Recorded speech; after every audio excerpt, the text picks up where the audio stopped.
Sinabi nito na hindi daw niya inaasahang makakahabol ito sa kanya ng walang hirap.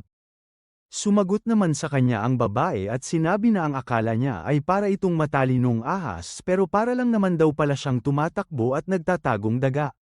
Hindi naman na yun pinansin pa ng siraulong leader dahil pinitik na nito ang kanyang daliri at sinabi na dahil nakahabol ito ay ibibigay na nito kay Jean ang kanyang surpresa. Pagkatunog ng daliri ng leader ay naramdaman agad ng babae ang malakas na atake sa kanyang likod.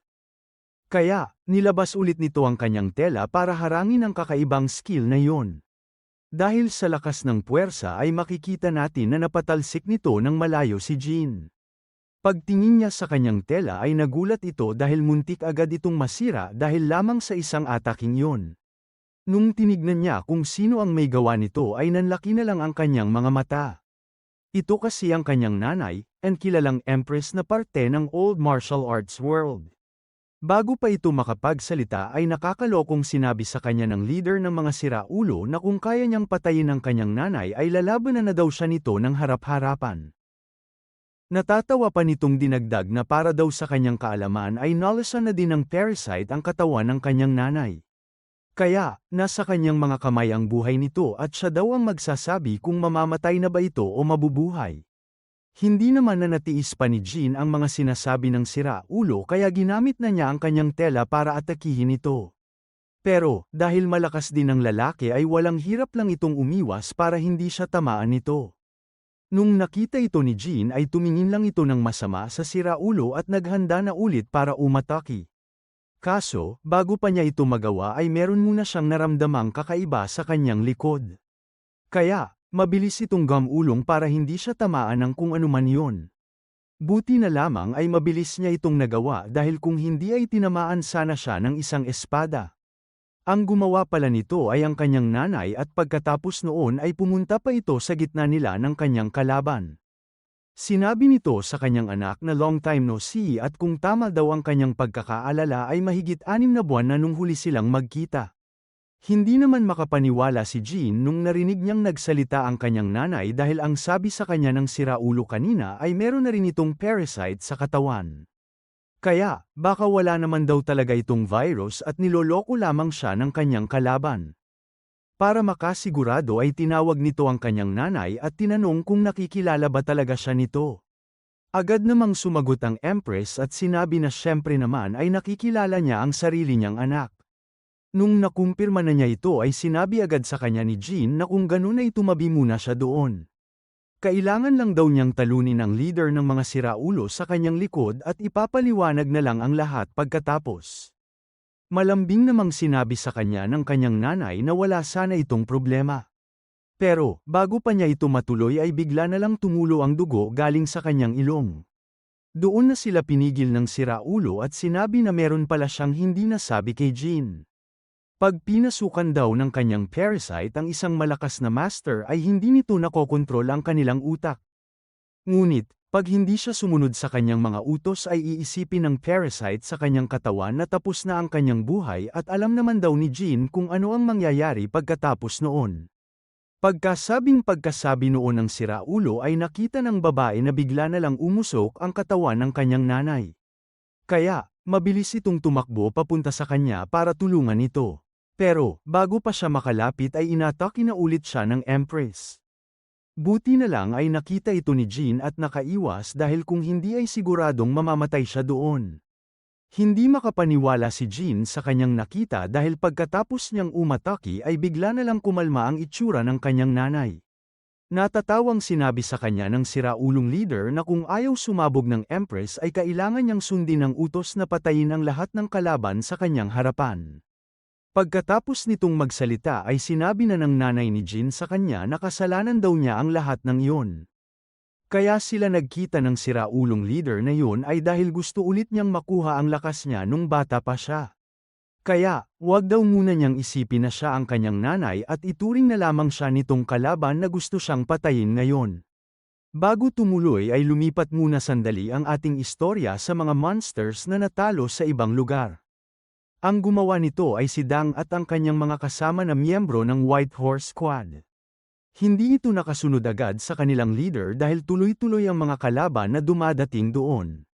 Pero kahit ganun, hindi naman sila nahihirap sa mga monster. Makalipas lamang ang ilang sandali ay napansin na ni Dang na sagad na ang kanilang mga buhay kaya sumigaw agad ito ng malakas. Hindi na ito nakapagpaliwanag sa kanyang mga kasama kaya ang sinabi na lang nito ay lumayo sila agad sa mga bangkay ng monsters. Sa lugar nila Jin, masayang pinapanood ng leader ng mga siraulo ang magnanay. Natutuwa ito sa kanyang nakikita at inisip na parang dalawang dragon daw ang naglalaban sa kanyang harapan. Pero, hindi daw nito alam kung tatagal pa ba si Jin dahil puro depensa lamang ang kanyang ginagawa. Makikita sa kanyang itsura na medyo nawawala na ito ng pag-asa pero nabuhayan ito ng konti dahil sa narinig niyang malakas na pagsabog. Kaso, sinabi sa kanya ng siraulo ang masamang balita na ang pagsabog na iyon ay mula sa lugar kung nasaan ang kanyang mga miyembro. Kawawa naman daw sila dahil magiging pagkain lamang ang mga ito para sa kanyang mga monsters. Dahil sa sinabi ng siraulong leader ay bigla na namang uminit ang ulo ni Jin sa kanya kaya sinubukan ulit siya nitong atakihin. Pero, bago niya ito magawa ay pinigilan na naman siya ng kanyang nanay.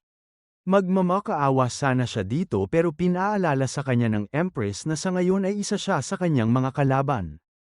At kung patuloy daw siyang didepensa lamang ay mamatay siya sa kanyang mga kamay.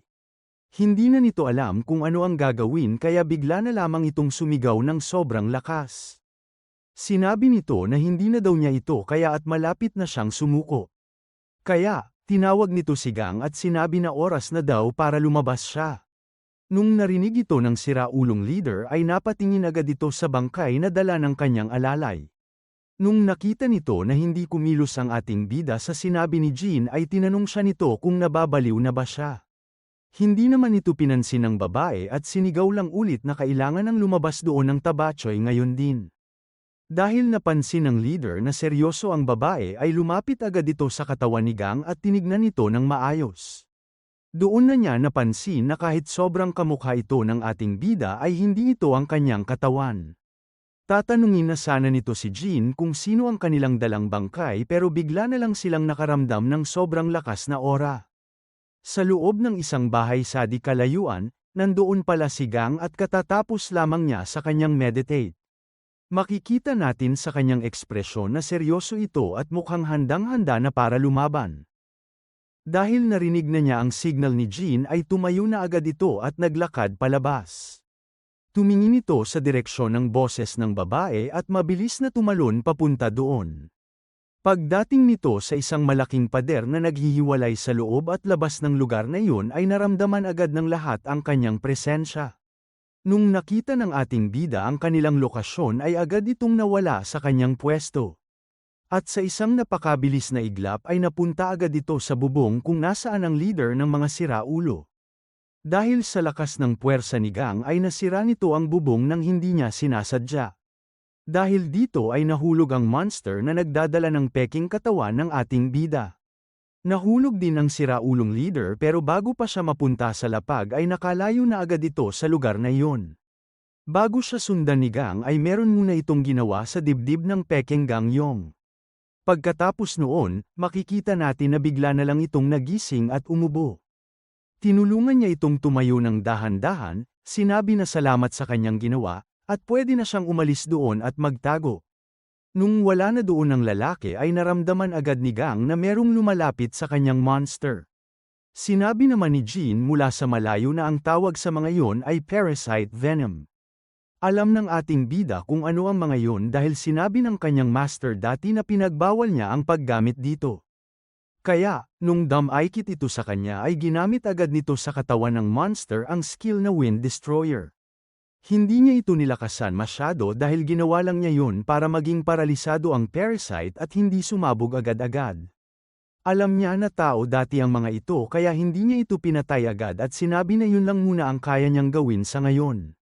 Habang nanunood naman sa kanya ang leader ng mga siraulo ay inisip nito na mukhang tinago siya ng White Horse Squad sa kanya. Ang hindi lang niya maintindihan ay kung paano nila ito ginawa.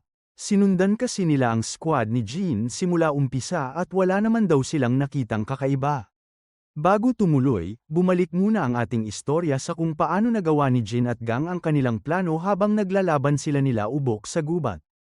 Sa loob ng malakas na skill na Black Tornado, tinanong ng leader ng White Horse Squad sa ating bida kung bakit ngayon lang niya ginawa ang skill na yun. Nang hingi naman agad sa kanya ng tawad ang Tabachoy at sinabi na ngayon lang kasi niya napagtanto ang kanilang ginagawa. Kaya nila ginawa ang tornado ay para makapag-usap sila ng maayos dahil alam nila na marami ang nakikinig sa kanila sa paligid.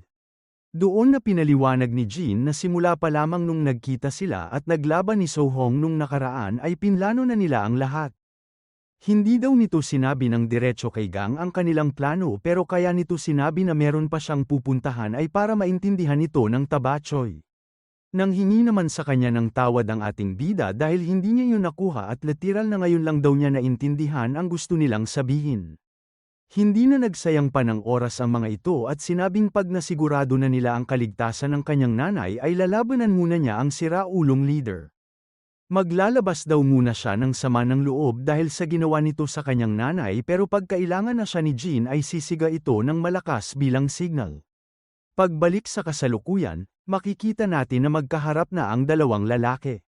Sinabi ng leader ng mga siraulo na ating bida na mukhang pinag-isipan talaga nila ng mabuti kung paano sila nito makakaharap.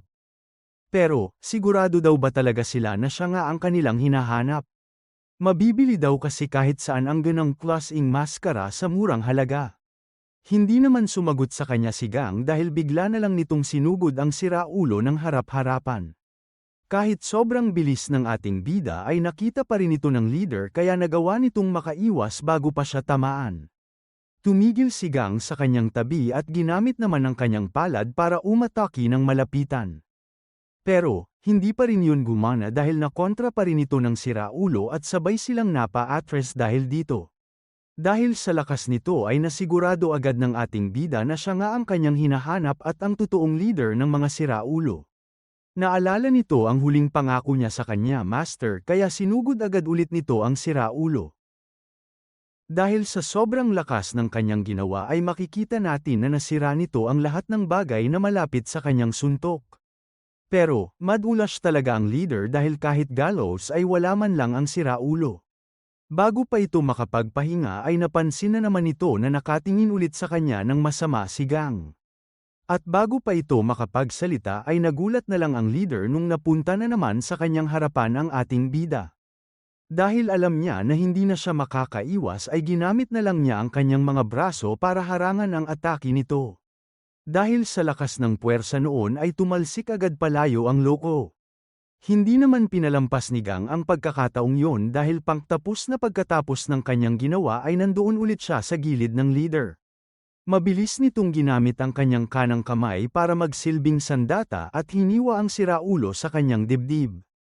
Kahit muntik na naman ang nangyari ay hindi ulit tinamaan ang leader kaya ang bahay lamang sa kanyang likod ang nasira. Pagdating sa medyo ligtas na lugar ay doon na napagtanto ng siraulo na meron ngang kakaiba. Hindi daw talaga nito ginamit ang lahat ng kanyang lakas nung naglalaban sila ng White Horse Squad dahil alam siguro nito na nanunood sila. Pero kahit ganun, masyado naman daw atang malakas si Gang kumpara sa kanyang mga narinig at nakita. Dahil busy ito sa kanyang iniisip ay nawala siya sa focus kaya nung natauhan siya ay nandoon na sa kanyang harap ang ating bida. Sinipal nito ng sobrang lakas ang leader at dahil dito ay tumalsik na naman ito ng malayo. Naramdaman na talaga ni Gang na solido ang kanyang atake sa pagkakataong yun kaya bago pa makatayo ang kalaban ay nilapitan na agad niya ito. Sinuntok nito ang tiyan ng siraulo gamit ang lahat ng lakas at galit na kanyang iniipon. Kitang-kita sa puwersa at layo ng nangyari sa leader na malala talaga ang tamang kanyang tinamo. Dahil sa lakas ng nangyaring pagsabog ay narinig ito ng Empress at napatingin agad sa kanilang direksyon. Kaya, tumalikod ito sa kanyang anak para tulungan ang siraulo niyang master. Pero, nung pupunta na sana ito sa lugar na iyon ay ginamit sa kanya ni Jean ang kanyang tela. Sinabi nito sa kanyang nanay na huwag siyang makialam sa labang iyon at mag-focus na lamang sa kanilang laban. Ginawa naman ito ng Empress kaya pinutol nito ang tela ng kanyang anak na nakakabit sa kanyang braso. Pagkatapos noon ay bigla nitong binato kay Jean ang kanyang mahabang espada. Nakita ito ng maliwanag ng babae kaya tumalikod agad ito para umilag. Nung nakita niya na bumabalik ito ng parang boomerang ay mabilis siyang tumalon para umiwas ulit. Habang nasa ere ay napansin ni Jean na bigla na lamang nawala ang Empress sa kanyang pwesto. At nung napagtanto na nito ang nangyayari ay nandoon na siya sa kanyang likod.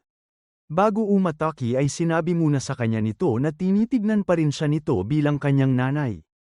Pinatay na daw sana siya nito kanina habang nakatingin siya sa nangyaring pagsabog imbes na pinigilan lamang ito ng kanyang tela. Bumalik naman na ang ating istorya sa kanila gang at makikita dito na dahan-dahan na niyang nilalapitan ang siraulo. Nung nakita niya ang damit nito sa lapag ay meron agad siyang napansin. Wala doon ang katawan ng leader at mukhang nakaalis na siya sa lugar na iyon. Bigla namang may tumawang malakas sa malayo na para bang nang aasar. Nanghingi ito ng tawad sa ating bida dahil umasa daw ata ito dahil ang akala niya ay napatay na siya nito dahil sa kanyang ginawa kanina. Seryoso namang sinabi sa kanya ni Gang na alam niyang hindi pa siya patay dahil kung gusto daw siya nitong patayin ay kanina pa sana siya hindi kumikilos. Nakakaloko namang tinanong sa kanya ng siraulong leader na kaya ba siya nito hindi pinatay ay meron pa siyang kailangan sa kanya. Natatawa rin itong dinagdag na natatakot na daw siya kay Gang kaya iniisip niyang tumakas na lamang doon. Wala sa mood makipagbiruan ng ating bida kaya seryoso lang nitong sinabi na hindi niya yun magagawa. Hindi naman alam ng leader kung ano ang gusto ni Gang dahil ayaw daw siya nitong patayin pero ayaw din naman siya nitong patakasin. Doon na niya napagtanto na meron nga sigurong gusto sa kanya ang ating bida na hindi niya pwedeng makuha sa iba. Tama naman doon ang siraulo dahil sinabi sa kanya ni Gang na kailangan nitong sabihin sa kanya ang lahat ng alam niya tungkol sa dalawa pa niyang kasama. Ang natitirang dalawa sa apat na dating disipulo ng kanilang master na hindi pa rin niya nakikita na sina Hebi at Hansa. Bago sumagot, tinanong muna siya ng siraulo kung patatakasan ba siya nito kung sasabihin nito sa kanya ang gusto niyang malaman. Diretso itong sinagot ng ating bida at sinabi na hindi niya yun gagawin. Pero, kung nakuntento daw siya sa kanyang mga sasabihin ay gagawin niyang painless ang kanyang pagkamatay. Natawa naman ng konti dito ang leader ng mga siraulo at nakakalokong sinabi na masyado naman atang mabait si Gang. Tinanong pa nito kung gusto din ba niyang lumuhad ito sa kanyang harapan at halikan ang kanyang sapatos. Alam naman ng ating bida na meron itong pinaplano kaya tumayo lang ito at hindi sumagot. Makalipas lamang ang ilang sandali ay bigla na lang may lumabas na kakaibang bagay sa di kalayuan. Dumiretso ito papunta sa ating bida pero madali lang naman niya itong naiwasan. Ang lahat ng yun pala ay distraction lamang dahil bigla na lang siyang inatake ng siraulo sa gilid. Pero kahit gaano pa kaganda ang plano niyang iyon ay madali lang itong naiwasan ni Gang. Nakakita agad siya ng butas sa katawan ng siraulo kaya mabilis nitong inatake ang kanyang tagiliran. Nanlaki naman bigla ang mga mata ng ating bida dahil naramdaman niyang may nagbago sa katawan nito. Tama naman ang hinala ni Gang dahil nakita niya sa butas ng damit ng leader na merong nakalagay dito. Hindi naman na ito itinanggi pa ng siraulo kaya mayabang na lang niya itong pinakita. Ang tawag doon ay Dragon Chain Armor at nagagawa daw nitong kontrahin ang lahat ng atake sa kanyang katawan. Pagkatapos nitong magpaliwanag ay mabilis na nitong inatake ang ating bida. Madali naman siyang nakahakbang palayo ng hindi napapahamak. Pero, naramdaman ni Gang na bigla na lang lumakas at bumilis ang siraulo kaya nag-ingat ito ng konti. Bago pa siya makaganti dito ay bigla na lang niyang naramdaman na tinamaan pala siya nito sa kanyang braso. Makikita sa mukha ni Gang ang pagtataka dahil hindi man lang daw niyang napansin kung ano ang nangyari.